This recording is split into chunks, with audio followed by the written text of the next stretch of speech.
বাংলাদেশের কোনো অঞ্চলে কোনো জায়গায় এরকম কোনো মসজিদ আছে সেটা আমার জানা নাই। আমি সকালে ফজরের সালাত পড়ছি এখানে আজকে। ফজরের সালাতের ভিতরে ঠান্ডা ফ্লোরিং, বসার মতো সুন্দর পরিবেশ নাই। আসসালামু আলাইকুম ওয়া রাহমাতুল্লাহি ওয়া বারাকাতুহু। আলহামদুলিল্লাহ ওয়া কাফা ওয়া সালামুন আলা ইবাদিহিল্লাযিনা ইসতাফা, আম্মা বাদ। প্রশংসা আল্লাহ তাআলার, শান্তি বর্ষিত হোক মুহাম্মদ রাসূলুল্লাহ সাল্লাল্লাহু আলাইহি ওয়াসাল্লামের উপরে। আমরা এই মুহূর্তে অবস্থান করছি ময়মনসিংহ জেলার মুক্তাগাছা থানার কাঠালিয়া গ্রামে।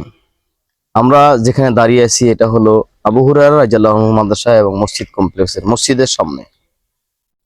এই মাদ্রাসাটা এখানে ছিল না, আলহামদুলিল্লাহ এই 2 বছরের ব্যবধানে এখানে একটা সুন্দর প্রতিষ্ঠান দাঁড়িয়ে গেছে। তবে মসজিদ এটা আগে যেভাবে দেখেছিলাম ওভাবেই আছে। আমি দেশবাসীর কাছে আবেদন করছি, দেশ বিদেশ থেকে যারা দেখছেন, এখানে আমাদের সালাফিদের একটা প্রাণ কেন্দ্র। যেই এই অঞ্চলে ময়মনসিংহ অঞ্চলে যেই আলেম ঢোকেন না কেন, সকলেই অন্ততপক্ষে আবু হুরায়রা মাদ্রাসায় একবার হলেও ঘুরে যান।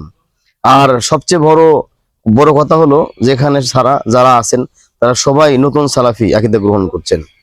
এরা আন্তরিক, যথেষ্ট আন্তরিক। এই যে আমাদের রুহুল আমিন, আমাদের নুরুল আমিন, আমাদের এই যে মুনাইম ভাই, এখানে যারা দায়িত্বশীল আছেন সকলেই আন্তরিক। আমি আশা করি আপনারা এই মসজিদের দিকে খেয়াল করবেন আর এই মাদ্রাসার জন্য দোয়া করবেন। যে যতটুকু পারেন ইনশাল্লাহ, 1 বস্তা সিমেন্ট, এক মন রড, 1 টন রড, সাধ্যমতো সহযোগিতা করবেন ইনশাল্লাহ। আসসালামু আলাইকুম ওয়া রাহমাতুল্লাহ।